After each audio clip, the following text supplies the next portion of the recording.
Next, gang, I guess we can just say that here's one of the all-time radio favorites of the AEF. Whether it's the South Pacific or the North Atlantic, the infantry or Air Force, the Army nurses, the WACs, or the people. And performance for Edgar, Bergan, and Charlie McCarthy.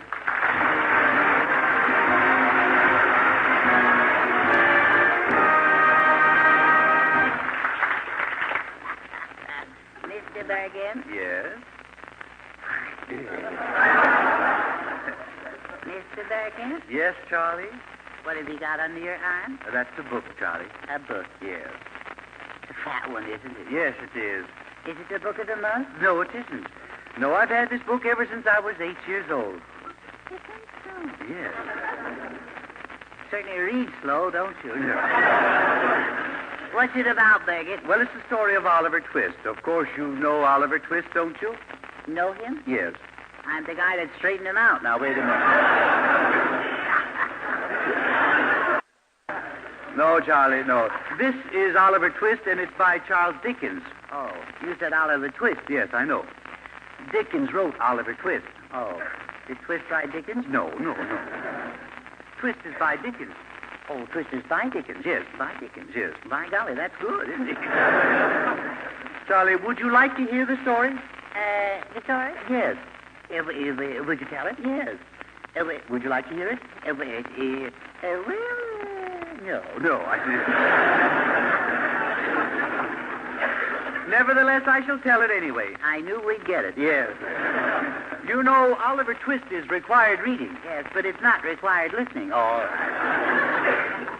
Now, once upon a time, there was a little boy named Oliver Twist. How he got his name is very interesting. He was a pretzel bender. No. I'll tell you how he got his name. Oliver was an orphan, born in a workhouse. Born in the crink. Yes, in the crink. He got off to a good start, didn't he? Yes. Anything he did from that point on was an improvement. Yeah. Well, he spent several years in the workhouse. Uh-huh. I know, and then he sold newspapers. No. Then he grew up and he became president. He did not. Vice president. No, not even vice president. It was a flop. No.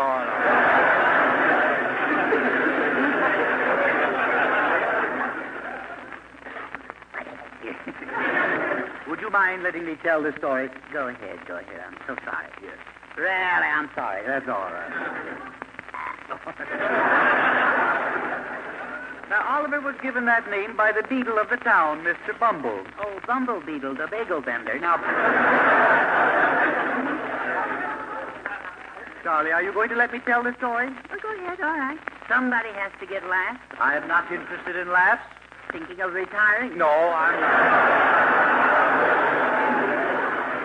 Well, Mr. Bumble named the orphan children in alphabetical order. And when Oliver was born, Bumble had reached the T's. DTs? No, not DTs. The letter T. Oh, the letter T. Yes. And the boy ahead of him, of course, was named after S, or he was called Scubble. Scubble. Yes. And Oliver was named after T, or Twist. Uh-huh. Now, following T, of course, the next boy will be named after you. How did I get mixed up in this? No, I mean the letter U. Oh, the letter U? Yes. He sure was stuck when it came to X. Oh, I don't know. Huh? He could call him Xavier. Oh, yeah. What comes after X? Oh, why? I just thought I'd ask. No. Why? Yes. And nevertheless, his name was Oliver Twist. You set on that. I'm very definite about that. Well, go ahead. And after spending several years at the workhouse, Oliver was released. And he fell into the arms or into the company of this man named Fagin. Fagin? Yes. What did he do? Well, Fagin was a conniving character. Oh, he was? Yes. A despicable person who, for his own personal gains, would force young boys to make a living for him. Was his first name Edgar? No, well, no.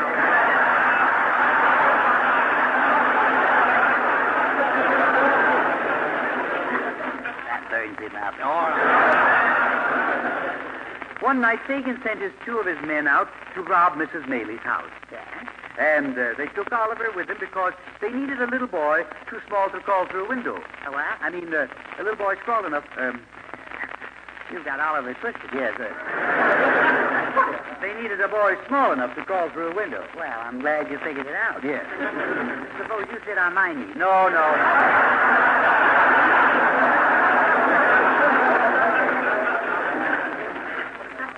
rolling all right. Don't worry about me. Oh, you just hold your lips still. You'll be all right. Yeah. All right. I know where it comes from. All right. The great ventriloquist. You went out with a buffalo. All right. Now, where was I? I don't know. You were laying an egg. No. Well, anyway, as I said, they wanted a small boy to crawl through the window. Oh, he's still there. Yes. But the burglars, they were discovered, and Oliver was shot halfway through the window. That's very painful. There's nothing more sensitive. Poor Oliver was badly hurt, and Bill Sykes... How did he get in? All right. This is a cavalcade. Yes. He was one of the gang. I'm glad to meet him here. Bill Sykes carried him out and left him on the roadside in the rain to die. Oh. But Oliver didn't die. Stubborn kid. Yes. Next morning, Oliver crawled back to the house of Mrs. Maley. And robbed it again. No, he went back to explain what had happened, how he'd been framed. Yeah. And what do you think happened? They shot him in the other window. No. You don't be careful, Charlie. I won't even finish this story. No. That's an inducement. Yes. Now, anyway, he explained to Mrs. Maley, of course, and Oliver was forgiven. Fagin's gang was rounded up and jailed, and the boy's identity was established. What boy? What boy?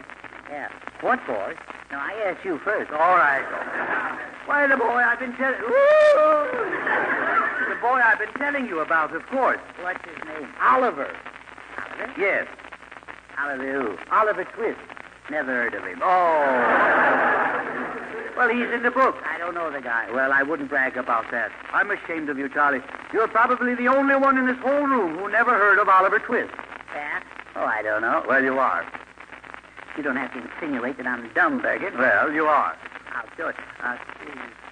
Mr. Marshall, Yes, Charlie. do you know Oliver Twist? I don't know. Whistle a few bars. There you are.